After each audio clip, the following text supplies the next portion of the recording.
దందాలున్నాయిరా, పొద్దచ్చంది బోని కూడా కాలే, ఈగలు చూపుకుంటున్నా. మరి నీ దందా ఎట్లుంది? ఏం వ్యాపారాలో ఏమో, నిన్న పొద్దంతా కూసుంటే 200-300 కూడా గిరాకీ కాలేదు, దుకాణం కిరాయి కూడా వెళ్తలేదు. ఇగో గిట్లా అంటుంటారు. అసలే వ్యాపారాలు అంతంత మాత్రం. ఓ 10 రూపాయలు తక్కువకిస్తేనే ఇంతో అంతో దందా నడిచేది. కానీ రేట్లు పెంచాల్సి వస్తే దుకాణంలో అడుగు కూడా పెట్టరు. ఇప్పుడు అమెరికాలో మనకు గదే పరిస్థితి వచ్చింది. ట్రంప్ గారి ట్యాక్స్ల బాంబుకు పార్లమెంట్ అదిరిందనుకో రాదుర్రి. 100కి 25 రూపాయలు ఎట్లేస్తాడు? మా దోస్తు అంటారు కదా, గిదేనా మీ దోస్తానా అని ప్రతిపక్షాలు గట్టిగానే లేచినాయి. లేలే దేశానికి లాసు గానియం అనుకొచ్చిండు మంత్రి పీయూష్ గోయల్ సారు. सरकार हालिया घटनाक्रम से होने वाले प्रभावों का परीक्षण कर रही है.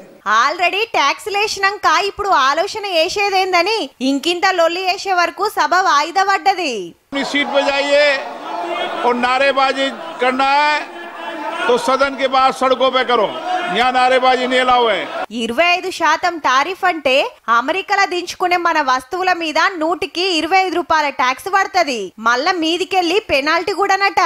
అదో 10-15 గిట్లయితే మన బిజినెస్ ల సంగతి ఏందని ప్రశ్నించిండు రాహుల్ సారు. प्राइम मिनिस्टर एक ही व्यक्ति के लिए काम करते हैं, अदानी. ट्रंप डिफाइन करेगा ये डील कैसे होगी और मोदी वही करेगा जो ट्रंप कहे. ట్రంప్ ని గెలిపియాలని మోడీ సార్ పోయి ప్రచారం చేసిండు.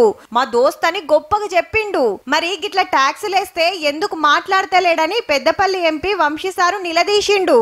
And this one-side love story has gone all the way to where Prime Minister Modi had gone to America to even campaign for Trump, saying "Ab ki baar Trump ki sarkar." America అధ్యక్షుడు చెప్తే యుద్ధం ఎట్లా ఆపుతారనే లొల్లి నిన్నటిదానిక నడుస్తే ఇయాల్టికెళ్ళిది.